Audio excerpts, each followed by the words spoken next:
گا۔ گزارے کیسے زندگی،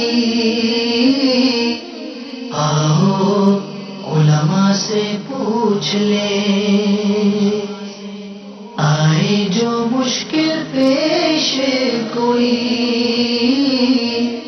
آؤ علماء سے پوچھ لیں۔ الحمدللہ رب العالمین والصلاة والسلام علی سید المرسلین، اما بعد فاعوذ باللہ من الشیطان الرجیم، بسم اللہ الرحمن الرحیم، الصلاة والسلام علیک یا رسول اللہ وعلی آلک واصحابک یا حبیب اللہ، الصلاة والسلام علیک یا نبی اللہ وعلی آلک واصحابک یا نور اللہ۔ میٹھے اسلامی بھائیوں اور مدنی چینل کے ناظرین، سلسلہ دارالفتاح اہل سنت میں ایک بار پھر حاضر ہیں۔ الحمدللہ عز و جل ان مبارک مہینوں میں، جیسے شعبان المعظم کا مہینہ ہمارے درمیان جلوہ گر ہے، مسلمانوں کی ایک تعداد ہے کہ جو روزہ رکھتی ہے، قرآن کی تلاوت کرتی ہے، کثرت سے نوافل پڑھتی ہے۔ تو انشاءاللہ عز و جل انہی موضوعات پر ہم گفتگو کریں گے۔ آپ سلسلہ دیکھتے رہیں، علم دین کا خزانہ آپ کے ہاتھ آئے گا۔ ابتداء درود پاک کی فضیلت کے فرمان مصطفیٰ صلی اللہ تعالی علیہ وسلم ہے، جب جمعرات کا دن آتا ہے اللہ تعالیٰ فرشتوں کو بھیجتا ہے جن کے پاس چاندی کے کاغذ اور سونے کے قلم ہوتے ہیں، وہ لکھتے ہیں کہ کون یوم جمعرات اور شب جمعہ مجھ پر کثرت سے درود پاک پڑھتا ہے۔ صلو علی الحبیب صلی اللہ تعالی علی محمد صلی اللہ علیہ وسلم۔ مدنی چینل کے ناظرین، انشاءاللہ عز و جل آپ کے ویڈیو سوالات، آڈیو کالز، SMS بھی ہم شامل سلسلہ کرتے ہیں اور آج بھی کریں گے۔ اگر جو موضوع چل رہا اسی سے متعلق آپ کال کریں گے تو انشاءاللہ آپ کو زیادہ فائدہ پہنچے گا۔ مفتی صاحب تشریف فرمائیں۔ پہلا سوال عرض کرتا ہوں، حضور یہ ارشاد فرمائیں کہ جیسے مہینوں میں نوافل کی کثرت کی جاتی ہے، اب اگر کوئی فجر کی نماز پڑھنے کے بعد یا عصر کی نماز پڑھنے کے بعد، کیونکہ ایک لمبا وقت ہوتا ہے، جیسے عصر ابھی ہم نے 5:30 پڑھی اور ابھی مغرب میں تقریباً 1.25 گھنٹہ بنتا ہے، تو کیا ایسے اوقات ہیں کہ جس میں نوافل پڑھنا مکروہ ہو؟ کیا فرمائیں گے؟ الحمدللہ رب العالمین والصلاة والسلام علی سید الانبیاء والمرسلین، اما بعد فاعوذ باللہ من الشیطان الرجیم، بسم اللہ الرحمن الرحیم۔ دیکھیں، نوافل کے لیے جیسے ایک مکروہ اوقات ویسے موجود ہیں جو لوگوں کو معلوم ہوتا ہے کہ 3 اوقات ایسے ہیں جو اوقات مکروہ کہلاتے ہیں۔ ان میں نوافل پڑھنا، فرائض پڑھنا، سجدہ تلاوت کرنا یا کوئی بھی نماز کی ادائیگی کرنا اس میں مکروہ ہوتا ہے۔ ٹھیک ہے، مگر نوافل کے لیے اس کے علاوہ بھی کچھ اوقات ہیں اچھا کہ جس میں نوافل کی ادائیگی نہیں کی جا سکتی۔ ٹھیک ہے، علماء نے یہ تقریباً 12 اوقات گنوائے ہیں کہ 12 اوقات ایسے ہیں جن میں آپ نوافل نہیں پڑھ سکتے۔ ٹھیک ہے، ان میں سے سب سے پہلا وقت یہ ہے جب صبح صادق طلوع ہوتی ہے، یعنی فجر کی نماز کا ٹائم شروع ہو جاتا ہے۔ سحری کا وقت جب ختم ہوتا ہے، سحری کا وقت جب ختم ہوتا ہے، فجر کی نماز کا ٹائم شروع ہوا، جب فجر کی نماز کا ٹائم ختم ہو جائے گا، فجر کی نماز کے ٹائم کی ابتدا سے لے کر فجر کا جو ٹائم ہے اس کی انتہا تک، اس وقت میں کسی طرح کے کوئی نوافل ادا کرنے کی اجازت نہیں ہے۔ ٹھیک ہے، یہ ایک وقت ہو گیا۔ جو دوسرا وقت ہے وہ نماز عصر ادا کر لینے کے بعد ہے۔ ٹھیک ہے، جس نے عصر کے فرض پڑھ لیے اب وہ مغرب کی نماز تک نوافل کی ادائیگی نہیں کر سکتا۔ ٹھیک ہے، یعنی یہاں 2 اوقات مکروہ آ جائیں گے۔ صحیح، ایک تو سورج زرد ہونے تک اوقات مکروہہ میں شامل ہے، ٹھیک ہے، کہ جس نے فرض ادا کر لیے اس وقت تک نوافل ادا نہیں کر سکتا، اور پھر آگے مغرب سے پہلے کا جو 20 منٹ کا جو وقت ہے وہ ویسے ہی اوقات مکروہہ میں شامل ہے۔ ٹھیک ہے، یہ 2 ہو گئے۔ تیسرا وقت ہے کہ جب سورج غروب ہوگا اور مغرب کے فرض پڑھنے کے درمیان، ٹھیک ہے، یہاں پر نوافل کی ادائیگی جو ہے یہ مکروہ ہے۔ ٹھیک ہے، چوتھا وقت جب جماعت کا ٹائم ہوا، یعنی اقامت شروع ہو گئی، اب یہ چاہتا ہے کہ میں نوافل کی ادائیگی کر لوں، اب اس کو نوافل کی ادائیگی کرنے کی اجازت نہیں ہے۔ ٹھیک ہے، سوائے سنت فجر کے کہ جب اقامت بھی ہو جائے تو سنت فجر پڑھنے کی اجازت ہوتی ہے، کیونکہ وہ قریب واجب ہیں، علماء نے فرمایا کہ وہ ممکن ہو تو پڑھ کر شامل ہو جائے۔ ٹھیک ہے، چوتھا وقت یہ ہو گیا۔ ٹھیک ہے، اور پانچواں وقت ہے کہ جمعہ کے دن جب امام خطبہ دینے کے لیے ممبر پر جانے کے لیے کھڑا ہو جاتا ہے، اس وقت سے لے کر ختم نماز تک یہاں بھی نوافل کی اجازت نہیں ہے۔ ٹھیک ہے، پھر اس کے بعد جو چھٹا وقت ہے، دونوں خطبے جمعے کے، دونوں خطبے عیدین کے، ٹھیک ہے، یوں ہی نکاح کا خطبہ، یوں ہی حج کا خطبہ، اس دوران بھی نوافل پڑھنے کی شرعی طور پر اجازت نہیں ہے. ٹھیک ہے. پھر اس کے بعد نماز عیدین، نماز عیدین پڑھنے سے پہلے بھی اور نماز عیدین پڑھنے کے بعد بھی، یہ دو وقت ہو گئے جبکہ یہ عیدگاہ میں نوافل ادا کرے. صحیح. نہ پہلے پڑھ سکتا ہے عیدگاہ میں اور نہ ہی عیدگاہ میں بعد میں پڑھ سکتا ہے. صحیح. یہ 7واں اور 8واں ہو گیا. ٹھیک ہے. 9واں عرفات میں جب ظہر اور عصر کی نماز ملا کے پڑھی جاتی ہے جبکہ اس کے شرائط پائے جائیں گے. ٹھیک ہے. جب شرائط پائے جائیں گے ظہر اور عصر ملا کے پڑھی جائے گی تو ان کے درمیان میں بھی نوافل نہیں پڑھ سکتے اور اس کے بعد میں بھی نوافل نہیں پڑھ سکتے. ٹھیک ہے. اور اس کے بعد 10واں وقت جو ہے وہ مزدلفہ کا ہے. مزدلفہ میں مغرب اور عشاء کی نماز ملا کے پڑھتے ہیں تو مغرب اور عشاء کی نماز کے بیچ میں نوافل پڑھنا مکروہ ہے. ٹھیک ہے. اور 11واں وقت ہے کہ جب فرض کا وقت تنگ ہو. صحیح. کسی نے ظہر کی نماز ادا نہیں کی. صحیح. اب ظہر کی نماز ادا اتنا ہی وقت بچ گیا کہ ظہر کی نماز ادا کر سکتا ہے. اب یہ کہتا ہے پہلے میں نوافل پڑھوں پھر ظہر کی نماز پڑھوں. ایسا نہیں کر سکتا. اب یہ فرائض ہی ادا کرے گا. اور وہ جو 12واں وقت ہے وہ ایک صورت بھی ہے کہ جب انسان کو استنجا وغیرہ کی بہت زیادہ حاجت ہو تو اس سے فارغ ہو کر پھر ہی نوافل ادا کرے. تو یہ 12 اوقات ہیں اور یہ اوقات ان 3 اوقات مکروہہ کے علاوہ ہیں. جی جب سورج طلوع ہوگا اس کے 20 منٹ تک، یوں ہی ظہر کی نماز سے پہلے جو ٹوٹل زوال کا وقت ہے وہ، اور پھر مغرب کی نماز سے پہلے جو 20 منٹ ہیں، 3 اوقات وہ ہو گئے اور 12 یہ ٹوٹل یہ 15 ہو جائیں گے بالخصوص نوافل کے لیے. حدیث شریف کے ناظرین یقیناً آپ غور بھی کر رہے ہوں گے اور شاید بعض کو حیرت بھی ہو رہی ہوگی کہ اب تک تو ہم 3 ہی سنتے رہے، مشہور 3 ہی ہیں، لیکن سلسلے کی برکت سے آج ہمیں یہ پتہ چلا کہ ان 3 کے علاوہ 12 اور اوقات ایسے ہیں کہ جس میں نوافل ادا نہیں کر سکتے. تو اس سے بھی آپ علم دین کی اہمیت کا اندازہ لگا سکتے ہیں. ہمیں کتنی معلومات ہے اس کا بھی جائزہ ہم اپنا لے سکتے ہیں کہ کتنا مطلب ضروری ہے ان سلسلوں کو دیکھنا تاکہ ہمارے علم میں اضافہ ہو. اور واقعی یہ وہ باتیں ارشاد فرمائی مفتی صاحب نے کہ ہم یہ دیکھتے ہیں لوگوں کو کہ ایسے وقت میں بالخصوص عید پہ میں نے خود دیکھا اور آپ نے بھی دیکھا ہوگا کہ لوگ مسجد میں آ کر نماز پڑھتے ہیں. ابھی ان سے پوچھا نہیں ہم نے کہ آپ کی کون سی نماز پڑھ رہے ہیں. اگر نفل پڑھ رہے ہیں تو اس کا حکم پتہ چل گیا کہ وہ پڑھنے کا وقت ہی نہیں ہے. اور اگر وہ بالفرض اللہ نہ کرے اپنی فجر کی نماز پڑھتے ہیں تو لوگوں کے سامنے اس طرح فجر کی نماز ادا کرنا جبکہ اس کا وقت ہی نہیں ہے تو یہ تو گناہ کا اظہار بھی ہے. تو لہذا یہ ہے سلسلوں کی برکت. مزید گفتگو کریں گے. آئیے آپ کا ویڈیو سوال ہم شامل کرتے ہیں. میرا آپ سے سوال یہ تھا کہ لوگ جو ہیں یہ قبر کے دائرے کی شکل میں سورہ مزمل کو پڑھتے ہیں، کیا یہ جائز ہے؟ جی حضور کیا فرمائیں گے سورہ مزمل کی تلاوت؟ سورہ مزمل پڑھتے ہیں، ظاہر اثار ثواب کے لیے وہ پڑھی جاتی ہے. جو بھی میت ہے، جو بھی ان کے گھر کی میت ہے، اس کے لیے اثار ثواب کے لیے پڑھتے ہیں. اس میں تو شرعی طور پہ کوئی حرج نہیں ہے. قبر کے پاس جا کر بھی پڑھ سکتے ہیں، گھر میں بھی پڑھ سکتے ہیں. مقصود میت کو اثار ثواب ہوتا ہے کہ اثار ثواب کر دیا جائے. مگر بعضوں کا دیکھا یہ گیا ہے کہ لوگ یہ سمجھتے ہیں کہ ایسا کریں گے تو اثار ثواب ہوگا، اگر یہ طریقہ کار اختیار نہ کیا تو اثار ثواب نہیں ہوگا یا مکمل اثار ثواب نہیں ہوگا. اس کو لازمی اور ضروری سمجھتے ہیں. ایسی کوئی بات نہیں. صحیح قبر کے ارد گرد بیٹھ کر پڑھا جا سکتا ہے، شرعی طور پر اس کی اجازت ہے. جبکہ دیگر قبروں کا بھی خیال رکھا جائے، ان کے اوپر نہ چڑھا جائے، ان کے اوپر نہ بیٹھا جائے، ان کے ساتھ ٹیک وغیرہ نہ لگائی جائے، تو پڑھنے کی شرعی طور پر اجازت ہے. اچھا اب جیسے وہ اس کو ہم شاید طواف تو نہیں کہیں گے، یوں گھوم کر پڑھنا قبر کے گرد، تو ہاں یہ طریقہ کار غلط ہوگا. یا تو ان کے سوال کا مقصد یہ ہے کہ قبر کے گرد سب لوگ بیٹھ جاتے ہیں، ہاں بیٹھ کر پڑھتے ہیں، اس میں تو شرعی طور پہ بیٹھے جائے کوئی حرج نہیں. اور ایک اگر گھوم کے اور اگر اس کے گرد گھوم رہے ہیں اور جو ہے وہ طواف علی پڑھتے جا رہے ہیں تو اس کی شرعی طور پر اجازت نہیں ہوگی. جی کال کیجیے ہمیں.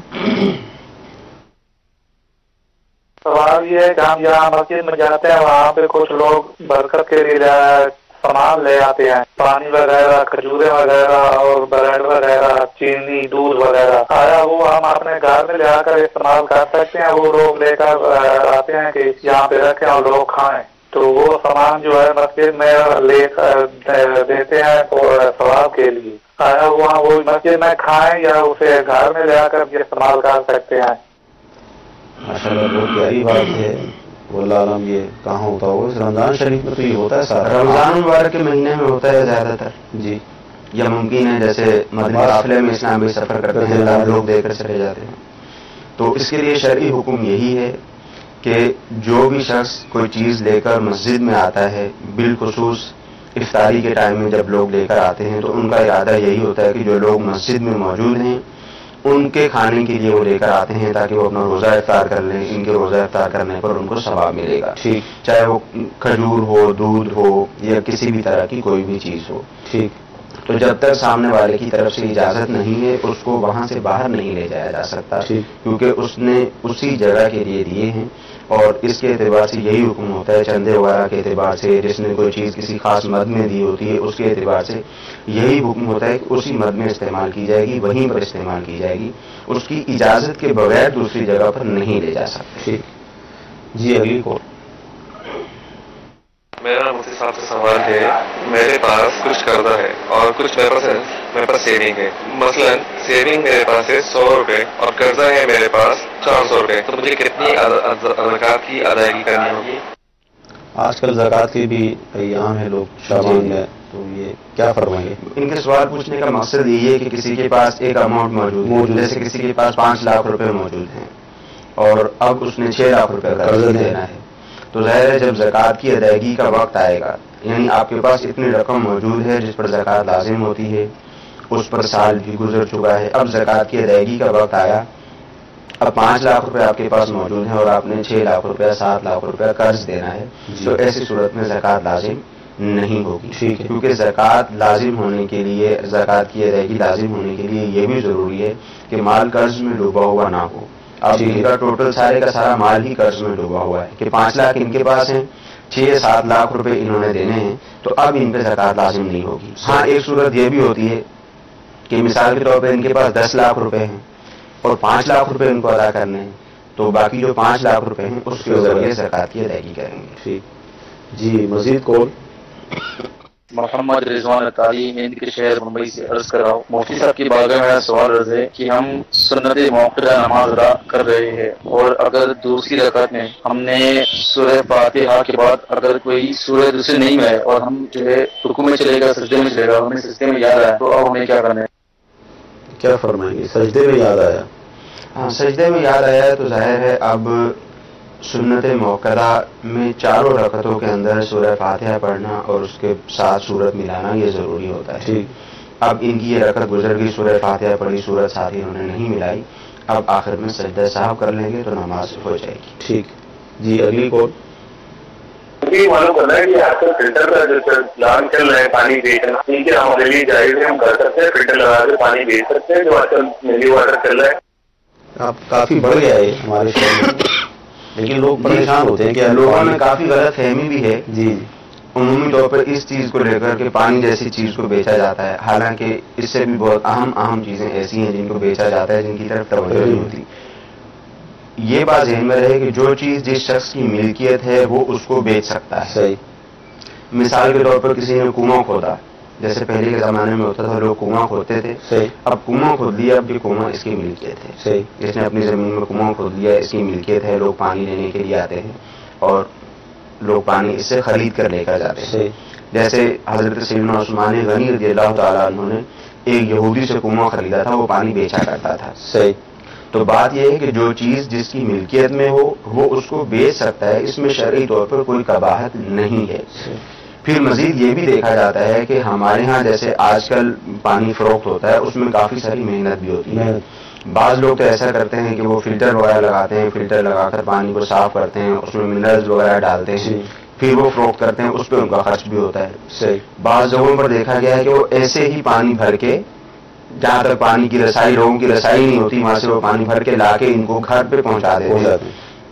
تو اب وہ گھر پہ پہنچانے کے پیسے لیتے ہیں. جو گھر پہ پہنچانے کے پیسے لے رہا ہوتا ہے وہ 19 لیٹر کی بوتل کے 20 روپے لے رہا ہوتا ہے. صحیح. جس نے اس کو فلٹر کیا ہوتا ہے وہ 70 روپے کی 100 روپے کی دے رہا ہوتا ہے. جس نے منرلز ڈالے ہوتے ہیں وہ اور زیادہ مہنگی دے رہا ہوتا ہے. تو اخراجات ہو رہے ہوتے ہیں ان کے، اس کے مطابق ہی پھر وہ اس کے مطابق اس کو فروخت کرتے ہیں. ہاں یہاں پر ایک عمومی طور پر یہ بھی دیکھا گیا ہے کہ جو بھی کام کیا جائے اس کے جو اصول و ضوابط ہیں اس کو مد نظر رکھنا چاہیے. ٹھیک. جب آپ اس طرح کسی جگہ پر کھدائی کریں گے، وہاں پر بور کریں گے، آپ پانی ایک بہت بڑی مقدار میں آپ پانی وہاں سے نکالیں گے، تو جو گورنمنٹ کے اصول و ضوابط ہیں اس کو مد نظر رکھتے ہوئے اجازت لے کے NOC لے کر یہ کام کرنے چاہیے. بہت سارے لوگوں کو دیکھا گیا ہے کہ وہ محلے کے اندر بیٹھ کر اپنے گھر کے اندر اس طرح کا فلٹر کا سسٹم کر لیتے ہیں.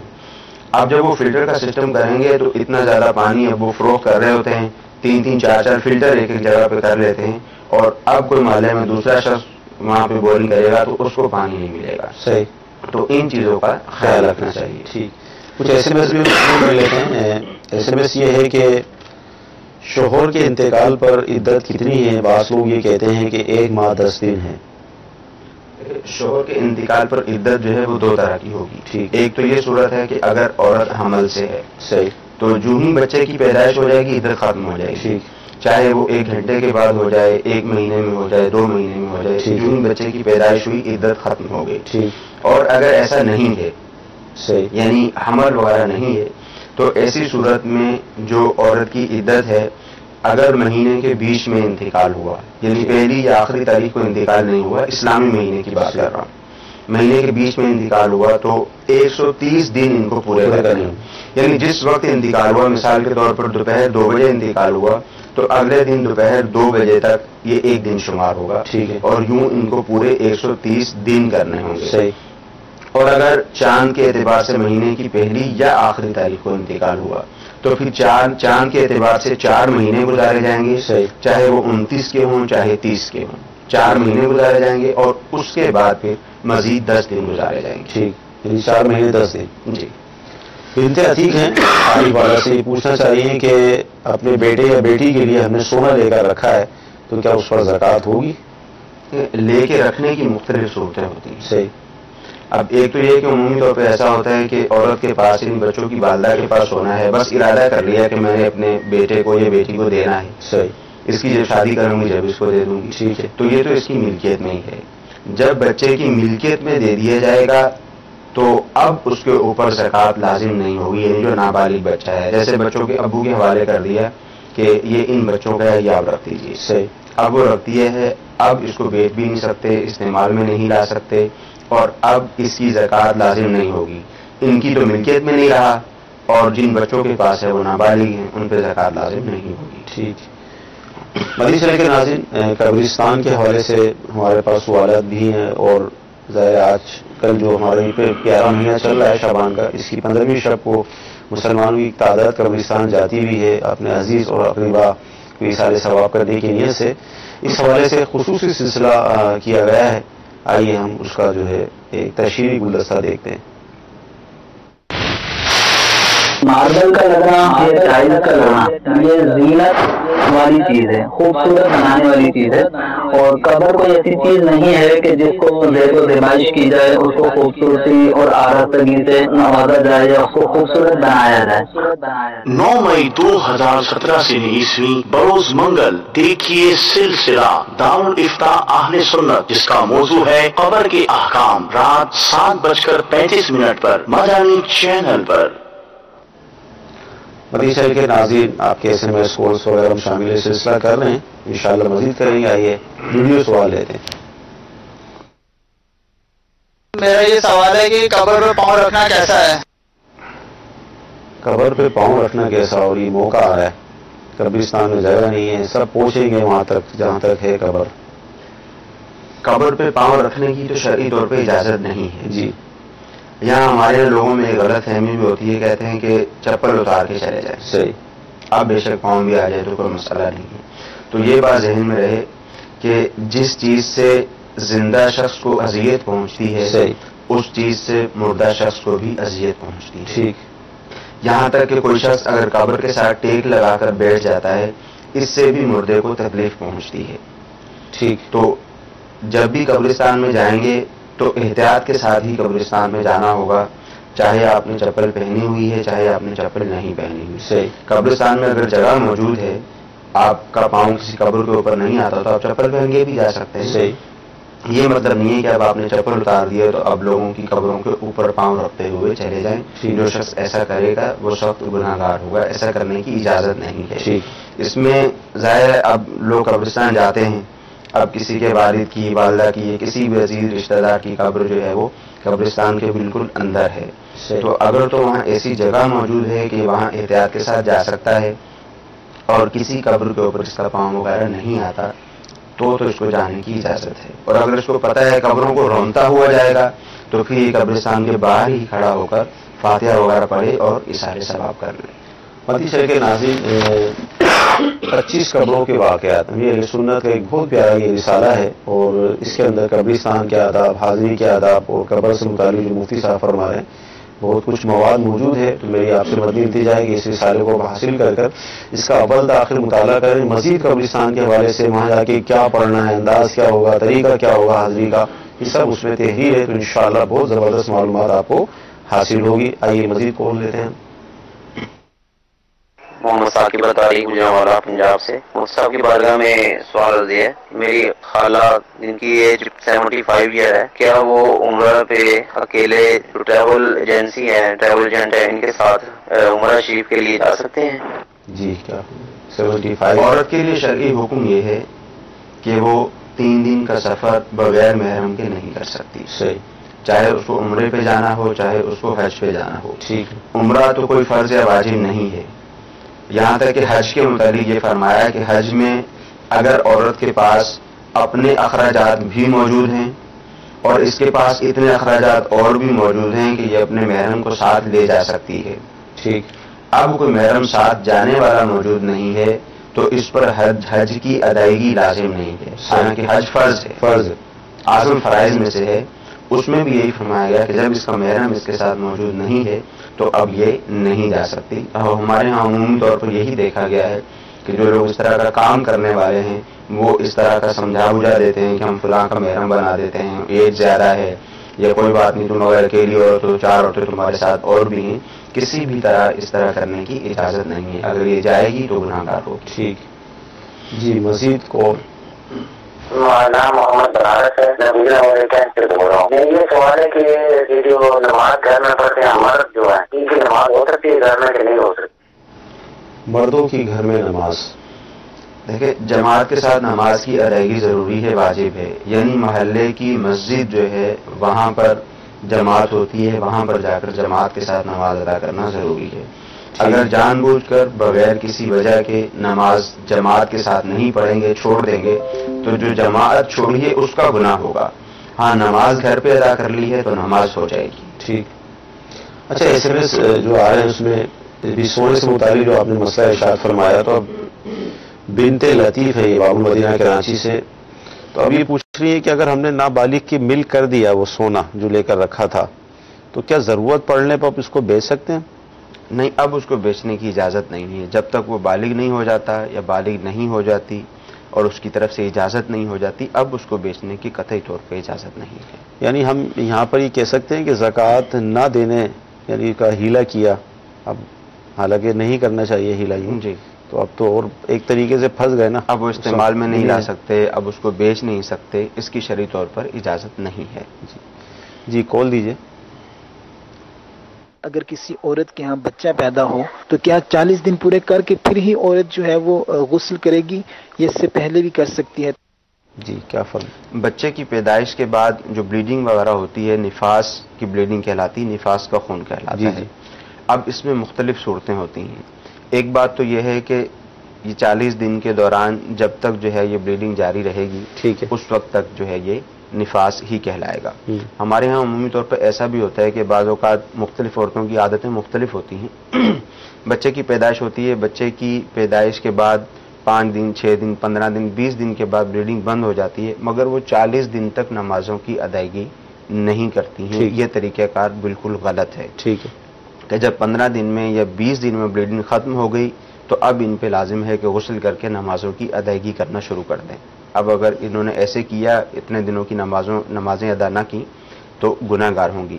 ہاں بعض صورتیں ایسی ہوتی ہیں کہ پہلے بچے کی ولادت ہوئی, اس میں کچھ وقت تھا، پھر دوسرے بچے کی ولادت ہوئی، اس میں ٹائمنگ وغیرہ کچھ اور تھی بلیڈنگ کی، تو اس طرح کی اگر کیفیت ہو تو پھر دارالفتہ اہل سنت سے رابطہ کر لیا جائے. ٹھیک ہے. اچھا، ایس ایم ایس یہ آیا کہ جو عدت سے متعلق بات ہماری چلی تھی اور 4 مہینے 10 دن آپ نے بیان فرمائی، اب بچے ہیں، کوئی دوسرا کمانے والا ہی نہیں ہے، تو کیا عورت اب کام کاج کے لیے باہر نکلے گی ایسی صورت اگر ہے تو؟ دیکھیے ایسی صورت میں دیکھا جاتا ہے، صحیح، عمومی طور پر یہ دیکھا گیا ہے کہ سوال تو یہ کیا جاتا ہے مگر حقیقت اس کے برعکس ہوتی ہے. ٹھیک ہے. 4 مہینے 10 دن کا جو پیریڈ ہے یہ بہت زیادہ طویل نہیں ہوتا. صحیح. عمومی طور پر بھائی موجود ہوتے ہیں، والد موجود ہوتے ہیں، دیگر رشتہ دار موجود ہوتے ہیں، تو وہ اس کے ساتھ تعاون کرتے ہیں کہ اس کا وقت جو ہے وہ گزر جائے. ٹھیک ہے.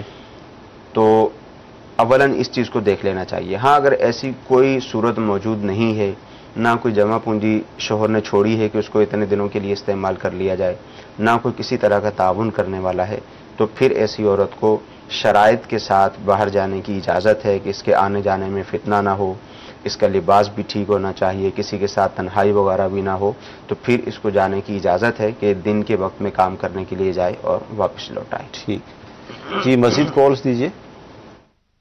یہ لاہور سے بات کر رہا ہوں، نام ریاض احمد طارق. مفتی صاحب سے پوچھنا چاہتے ہیں کہ حج جو ہوتا ہے یہی کرنا فرض ہوتا ہے، یا اگر عمرہ کر لیا جائے، پیسے اگر کم ہو تو عمرہ کر لیا جائے تب بھی ٹھیک ہے؟ جی کیا فرمائیں؟ دیکھیے جس پر حج فرض ہو گیا اس کو تو حج کی ادائیگی کرنا ہی لازم ہے. ٹھیک ہے. اگر کسی شخص کے پاس مثال کے پاس کچھ رقم موجود تھی، اب اس نے عمرہ کر لیا تو ٹھیک ہے، اب جو اس کا عمرہ کرنا ہے، عمرہ تو ایک نفلی عبادت ہے، مگر ایسا نہیں ہو سکتا کہ کسی شخص کے پاس رقم موجود ہو، اس کے اوپر حج فرض ہو گیا. بعض لوگ اس طرح کا سوال کرتے بھی ہیں کہ حج مجھ پر فرض ہو گیا ہے، میں یہ چاہتا ہوں کہ میں حج کرنے کے لیے نہ جاؤں بلکہ خود اور بچوں کی والدہ کو یا والدین کو لے کر عمرے پر چلا جاؤں. تو اب اس بات کی شرعی طور پر اجازت نہیں ہے. جب حج کے ایام آ گئے، حج فرض ہو گیا، تو اب اس پہ لازم ہے کہ یہ حج کی ادائیگی ہی کرے گا، اگر نہیں کرے گا تو گناہ گار ہوگا. ٹھیک. اچھا حضور یہ ارشاد فرمائیں کہ قبر پر پودے وغیرہ گھاس وغیرہ لگانا کیسا؟ دیکھیے قبر کے اوپر سیدی اعلیٰ حضرت رضی اللہ تعالیٰ عنہ نے قبر کے اوپر لگانے سے، درخت وغیرہ یا اس طرح کی چیزیں قبر کے اوپر لگانے سے منع فرمایا ہے کہ اوپر کا حصہ جو ہے وہ میت کا حق ہوتا ہے. صحیح.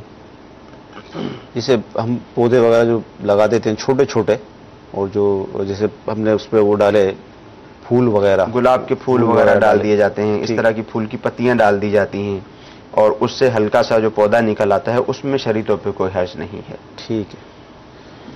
اچھا اسی طرح یہ ارشاد فرمائیں کہ جو پانی ڈالا جاتا ہے قبر پر، اس حوالے سے کیا فرمائیں گے؟ پانی ڈالنے کی جب ضرورت ہو جب پانی ڈالا جائے. ٹھیک.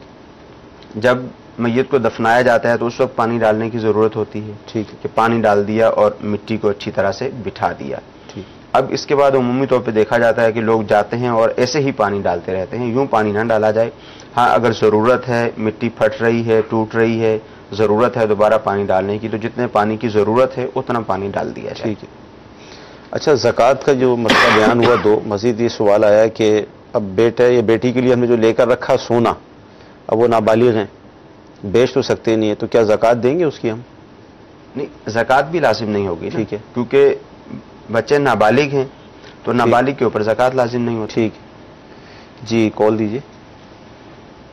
غلام محمد میں حسن عبدال سے بات کر رہا ہوں. یہ سوال یہ ہے کہ زکوٰۃ کے دن آ رہے ہیں اور میرے کچھ پیسے ہیں، کچھ انویسٹ کی ہوا میں نے، جیسے نفع نقصان پہ کاروبار میں لگے ہوئے، تو کچھ پیسے ہیں جو مجھے قرضہ لیے ہوا کسی نے، تو کیا مجھے اس پر زکوٰۃ آئے گی؟ جی کیا فرمائیں؟ قرضہ بھی دیا ہوا ہے کسی کو اور کاروبار بھی. جو رقم انویسٹ کی ہوئی ہے اور اس کے اوپر جو بھی نفع وغیرہ آ رہا ہے، جی بعض اوقات ایسا ہوتا ہے، ظاہر ہے انویسٹ کیے رقم نفع آ رہا ہے، اس میں سے رقم خرچ بھی ہو رہی ہے. دیکھنا ان کو یہ ہے کہ جب ان کا زکوٰۃ کا سال پورا ہو رہا ہے، یہ بھی ضروری ہوتا ہے کہ یہ بھی چیک کر لیا جائے کہ میرا زکوٰۃ کا سال کی ابتدا کب ہے اور انتہا کب ہے. مثال کے طور پر ان کا جو زکوٰۃ کا سال پورا ہو رہا ہے 15 شعبان المعظم کو پورا ہو رہا ہے. صحیح. اب یہ دیکھیں گے کہ کاروبار میں کتنے پیسے موجود ہیں، وہ پیسے نہیں جو انہوں نے لگائے تھے، اب کتنے موجود ہیں. صحیح. 5 لاکھ روپے لگایا تھا، اب اگر 6 لاکھ روپے ہے تو اس 6 لاکھ روپے کی زکوٰۃ دینی ہے. صحیح. 5 لاکھ لگایا تھا، نقصان ہو کر 4 لاکھ روپے رہ گیا تو اب اس 4 لاکھ روپے کی زکوٰۃ دینی ہے. صحیح. اور جو رقم انہوں نے کسی کو دی ہوئی ہے، صحیح، بہتر یہی ہے کہ اس کو بھی ساتھ شامل کریں. صحیح. اور ساتھ شامل کر کے اس کی بھی زکوٰۃ کی ادائیگی کر دیں. صحیح. کیونکہ ویسے تو شرعی حکم یہ ہے کہ زکوٰۃ تو اس کی لازم ہوگی. صحیح. اب اس نے ان کو اس سال رقم نہیں دی، صحیح، اگلے سال ان کو رقم دی، تو اگلے سال جب اس نے رقم دی تو اب ان کو 2 سال کی زکوٰۃ ادا کرنی ہوگی اس رقم کی جو انہوں نے قرض دیا ہوا تھا. ٹھیک. تو بہتر طریقہ یہی ہوتا ہے کہ جو رقم دی ہوئی ہے اور معلوم ہے کہ یہ رقم مل جائے گی، اس کو بھی اپنی رقم کے ساتھ شامل کرے اور پھر زکوٰۃ کی ادائیگی کرتے ہیں. ٹھیک ہے. اچھا مفتی، ابھی آپ نے نفل نماز کے حوالے سے ایک تفصیل بیان کیا کہ 12 اوقات ہیں سارا. اب یہ تو تھا نفل پڑھنے کے حوالے سے کہ فجر کی نماز ادا کرنے کے بعد نہیں پڑھ سکتے، عصر کی نماز کے بعد نہیں پڑھ سکتے. تو سجدہ تلاوت ہے، سجدہ شکر ہے، تو اس حوالے سے کیا ہوگا حکم؟ دیکھیں، جہاں تک سجدہ تلاوت کا تعلق ہے تو سجدہ تلاوت فجر کے وقت میں بھی کر سکتے ہیں، عصر کے فرض پڑھ لیے اس کے بعد بھی کر سکتے ہیں. سجدہ تلاوت کرنے کی اجازت ہے. سجدہ تلاوت مکروہ وقت میں کرنا مکروہ ہے، یعنی جو 3 اوقات مکروہ ہیں ان میں سجدہ تلاوت نہیں کر سکتے. اور جو سجدہ شکر ہے اس معاملے میں وہ نوافل ہی کے حکم میں ہے. اچھا. یعنی سجدہ شکر فجر کے وقت میں بھی نہیں کر سکیں گے. صحیح. اور یوں ہی جب فرض عصر کے پڑھ لیے اس کے بعد بھی نہیں کر سکیں گے. ٹھیک. جی اگلی کال. نماز میں جو موبائل اگر بجے تو اس کو بند کس طریقے سے کیا جائے؟ نماز میں موبائل اگر بچے جو ہوتا ہے آج کل. جی، اولاً تو یہی احتیاط ہونی چاہیے کہ موبائل کو بند کر لیا جائے، سائلنٹ کر لیا جائے. اگر دوران نماز موبائل بجتا ہے تو اگر عمل قلیل کے ساتھ اس کو بند کیا جا سکتا ہے تو اس کو بند کر دیں. صحیح. عمل قلیل سے مراد یہ ہے کہ جیب میں ہے، آپ نے ہاتھ جیب کے اوپر کیا اور اس کو بند کر دیا، اوپر سے ہی بند کر دیا، یہ عمل قلیل ہے، یوں اس کو بند کر سکتے ہیں. یوں بند کر دیں گے ان کی نماز بھی جاری رہے گی. بعض اوقات وہ جیب سے نکال لیتے ہیں، جیب سے نکال کے پھر سامنے کر کے اس کو بند کرتے ہیں، تو یہ عمل کثیر کہلائے گا. اس طرح سے کریں گے تو نماز فاسد ہو جائے گی. ٹھیک. ایس ایم ایس یہ آیا کہ جو پریگننٹ ہوتی ہیں ان کا حمل ضائع ہو گیا تو کیا دوسری اسی طرح کی ہماری اسلامی بہن جو امید سے ہیں تو کیا وہ ان سے مل نہیں سکتی اور کتنے عرصے نہیں مل سکتی؟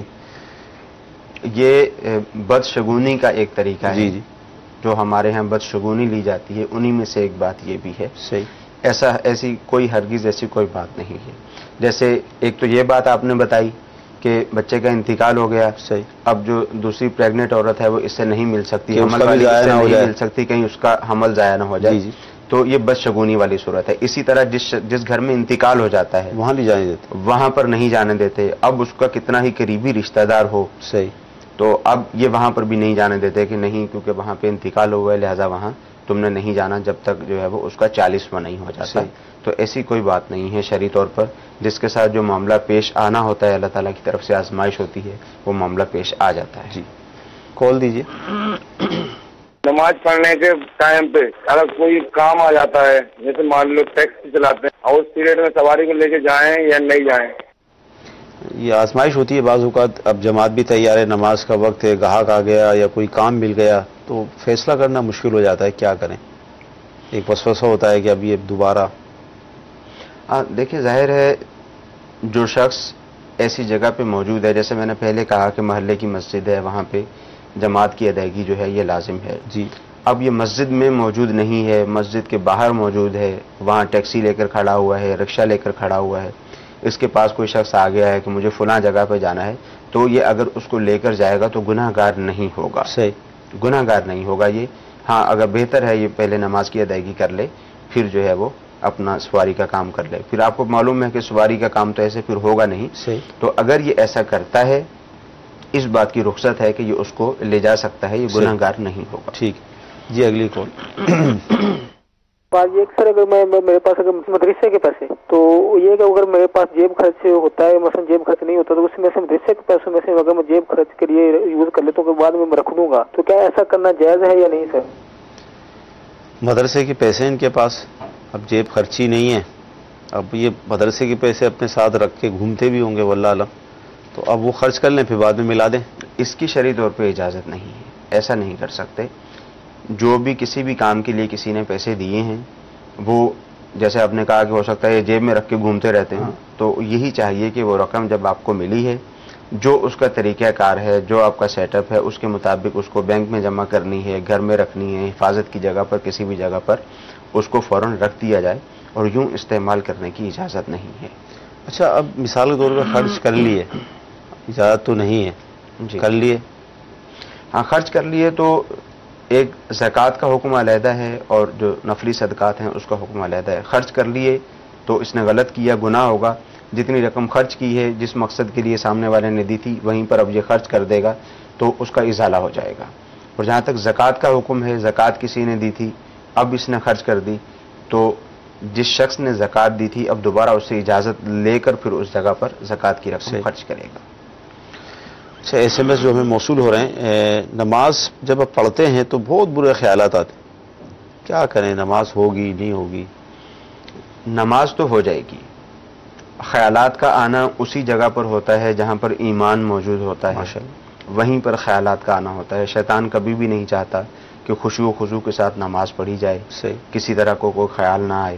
جو طریقہ کار ہے نماز پڑھنے کا، جو احادیث طیبہ میں بیان کیا گیا ہے، کوشش یہی ہونی چاہیے کہ یہ خیال کر کے نماز پڑھے۔ حدیث طیبہ میں یہ فرمایا گیا کہ یہ خیال کر کے نماز پڑھے گویا کہ تم اللہ تعالیٰ کو دیکھ رہے ہو، صحیح، اور اگر ایسی کیفیت نہیں بن پاتی تو کم از کم اتنا خیال ہو کہ اللہ تعالیٰ تمہیں دیکھ رہا ہے، صحیح۔ تو اس طرح کی کیفیت پیدا کرنے کی کوشش کریں تو انشاءاللہ عز و جل جو وسوسے دوران نماز آتے ہیں یہ ختم ہو جائے۔ اچھا، ہم ایک مشورہ یہ پیش کر سکتے ہیں مدی چلے کے ناظرین کو، جو بھی جیسے ہم لوگ بھی، کہ نماز کے جو اذکار ہیں، تلاوت جو ہم کرتے ہیں، اس کا معنی، اس کے معنی اگر ہمیں پتہ ہو، اس پر ہم غور کریں۔ الحمد شریف میں ہم کیا پڑھ رہے ہیں، اس کے بعد سورت میں ہم نے کیا پڑھا، اور رکوع اور سجود کی تسبیحات ہیں، اس کا معنی کیا ہے؟ جی توجہ بالکل ایسا ہی ہونا چاہیے کہ نماز، مکمل نماز ترجمے کے ساتھ اچھی طرح سے ایک تو نماز کو یاد کر لیا جائے، صحیح۔ پھر ہمارے ہاں عمومی طور پر ائمہ حضرات جو بالخصوص جو صورتیں پڑھتے ہیں ان کو بھی دیکھ لیا جائے، اس کا ترجمہ بھی دیکھ لیا جائے، کیونکہ جب ہم نماز کی ادائیگی کر رہے ہوں گے ہمیں ترجمہ بھی سمجھ آ رہا ہوگا، ہم خود پڑھ رہے ہیں تو ہمیں سمجھ آ رہا ہے، امام صاحب تلاوت کر رہے ہیں تو ان کی تلاوت ہمیں سمجھ آ رہی ہے، اس کو ہم غور سے سن رہے ہیں، تو پھر وہ وساوس کی کاٹ ہو جائے گی، پھر وسوسہ کسی طرح کا نہیں آئے گا۔ یہ اگر انداز اختیار کر لیا جائے تو یہ بہت بہتر ہے۔ ایس ایم ایس موصول یہ ہوا کہ میں نے منت یہ مانی تھی کہ میرا یہ کام ہو جائے تو اس مہینے اس کو میں پوری کروں گی، لیکن کسی وجہ سے وہ ہو نہیں پا رہا، تو اب کیا حکم ہوگا؟ منت بیان نہیں کی کہ منت کیا تھی، صحیح، تو ظاہر ہے وہ بیان کی جائے گی تو پھر ہی اس کے متعلق بتایا جا سکے گا۔ ٹھیک، جی کال دیجئے۔ شہری وغیرہ کیے تو بعض ہوتا ہے ایسا کہ مطلب الٹی آتی ہے، الٹی حلق تک آئی لیکن حلق سے نیچے فوراً پھر نیچے چلی جاتی ہے، کیا ایسی صورت میں کیا روزے پہ کوئی اثر پڑے گا؟ جی دیکھیں، وومیٹنگ ہو جاتی ہے، قے ہو جاتی ہے، الٹی ہو جاتی ہے، تو خود بخود کتنی ہی الٹی کیوں نہ ہو جائے اس سے روزہ نہیں ٹوٹتا۔ صحیح، جیسے کھانا کھایا، کوئی کھٹی سی ڈکار آئی اور وہیں سے وہ واپس چلا گیا تو اس سے روزہ نہیں ٹوٹے گا۔ مدی چل کے ناظرین، رمضان شریف کا مبارک مہینہ جلوہ گر ہونے والا ہے، کاش اللہ ہمیں نصیب کرے، دعا بھی کرنی چاہیے، اللہم بلغنا رمضان۔ تو امیر علیہ سنت نے جہاں ہم پر بے شمار احسانات کیے، مختلف موضوعات پر آپ کی کتابیں موجود ہیں، بالخصوص جو ہمارے اسلامی تہوار ہیں اس حوالے سے بھی، تو فیضان رمضان یہ ایک ایسی کتاب ہے، میرا اپنا یہ تجزیہ ہے کہ شاید امت میں اردو زبان میں رمضان کے مسائل پر شاید ایسی کتاب نہیں ہوگی، الحمدللہ۔ تو اب رمضان شریف آنے والے ہیں تو آپ اس کا مطالعہ ابھی سے شروع کر دیں انشاءاللہ تعالیٰ۔ اس میں جو یہ سوالات ہو رہے ہیں نا، الٹی ہوتی ہے تو کیا کیا جائے، سحری نکل جائے تو کیا کیا جائے، روزہ ہوگا نہیں ہوگا، تو تفصیلی الحمدللہ رمضان کے فضائل، روزوں کے احکام، تراویح، یعنی رمضان میں جو جو ہوتا ہے وہ سب اس کے اندر شامل کیا گیا ہے۔ بہت پیاری کتاب ہے، اس کا ٹائٹل بھی آپ دیکھ رہے ہیں، مختلف زبانوں میں اس کے تراجیم بھی موجود ہے، تو اس کو حاصل کر کے ابھی سے پڑھیں تاکہ رمضان کا شوق بھی پیدا ہوگا اور انشاءاللہ تعالی اس کے مسائل بھی آپ کو آ جائیں گے۔ جی مزید اور میں یہ سوال پوچھنا چاہ رہا تھا کہ میں رمضان کا مہینہ آ رہا تو میں یہ بات کرنا چاہ رہا تھا کہ میری زکوٰۃ تو بنتی ہے مگر اس وقت میرے پاس پیسے نہیں ہیں دینے کے لیے، تو میرے ذرا حالات ذرا تھوڑے سے خراب ہو چکے ہیں، تو اس کا ذرا بتا دیں، مہربانی، شکریہ۔ آپ اللہ تعالیٰ آپ کے حالات کو بہتر کر دے. کیا فرمائیں؟ یہ انہوں نے فرمایا کہ زکوٰۃ بنتی ہے اور حالات ایسے نہیں ہیں کہ زکوٰۃ کی ادائیگی کی جا سکے. بعض اوقات ایسا بھی ہوتا ہے جی کہ کاروبار ہے، مثال کے طور پر کسی کی کپڑے کی دکان ہے، کسی کی کراکری کی دکان ہے، سینیٹری کی دکان ہے. اب اس کے پاس مال تو بہت زیادہ رکھا ہوا ہوتا ہے مگر رقم موجود نہیں ہوتی. جی اب یہ کہتے ہیں اسی طرح عورتوں کا مسئلہ ہوتا ہے کہ ان کے پاس گولڈ موجود ہوتا ہے، ان کے پاس رقم موجود نہیں ہوتی. تو کوئی بھی صورت ہو زکوٰۃ کی ادائیگی کرنا لازم ہے. ٹھیک. اب ایک دم اگر یہ سامان بیچیں گے اور سامان بیچ کے زکوٰۃ کی ادائیگی کرنے کی کوشش کریں گے تو شاید سامان ان کا سستا بکے گا، تو اس میں بھی پرابلم ہو جاتی ہے. تو زکوٰۃ کی ادائیگی ضروری ہے. کاروباری حضرات ہوتے ہیں یہ کسی سے رقم پکڑ بھی سکتے ہیں، ادھار لے کے زکوٰۃ کی ادائیگی کر دیں. ایسا نہیں ہو سکتا کہ آپ کے پاس مال تجارت موجود ہے، آپ کے پاس 25 لاکھ روپے کا مال تجارت موجود ہے، سال بھی گزر گیا ہے، اب آپ کہیں کہ میرے پاس رقم موجود نہیں ہے، اس وجہ سے میں زکوٰۃ کی ادائیگی نہیں کر سکتا اور زکوٰۃ کی ادائیگی نہ کریں، تو ایسا کرنے کی شرعی طور پہ اجازت نہیں ہے. اس مال تجارت کو بیچنا پڑے گا یا کسی سے رقم ادھار وغیرہ لے کر زکوٰۃ کی ادائیگی کرنا ہوگی. اللہ تعالیٰ ان کے مسائل کو حل فرمائے، کاروبار میں برکت عطا فرمائے تاکہ یہ زکوٰۃ کی ادائیگی اپنے وقت پہ کر سکیں. مدنی چینل کے ناظرین، سلسلہ ہوا آج جمعرات ہے، ابھی مغرب کی اذان ہونے والی ہے. مغرب کی نماز کے بعد الحمدللہ دنیا بھر میں دعوت اسلامی کے ہفتہ وار اجتماع کا سلسلہ ہوتا ہے. آپ جہاں بھی ہوں کوشش کر کے ان اجتماعات میں شرکت کریں، مزید دینی معلومات حاصل ہوگی، ایک اچھا مدنی ماحول میسر آئے گا. اللہ کی راہ میں آپ کا یہ وقت جو ہے خرچ ہوگا، بڑی برکتیں ملیں گی. تو کوشش کر کے ضرور شرکت کیجئے. اور اگر بالفرض آپ کسی ایسے مقام پر ہیں کہ آپ کے علم میں نہیں ہے تو مدنی چینل پر بھی براہ راست یہ دکھایا جاتا ہے. اللہ کی بارگاہ میں دعا ہے کہ اللہ ہمیں عمل کی توفیق عطا فرمائے. آمین. صلو علی الحبیب صلی اللہ تعالی علی محمد. کیسے زندگی آؤ علماء سے پوچھ لے، آئے جو مشکل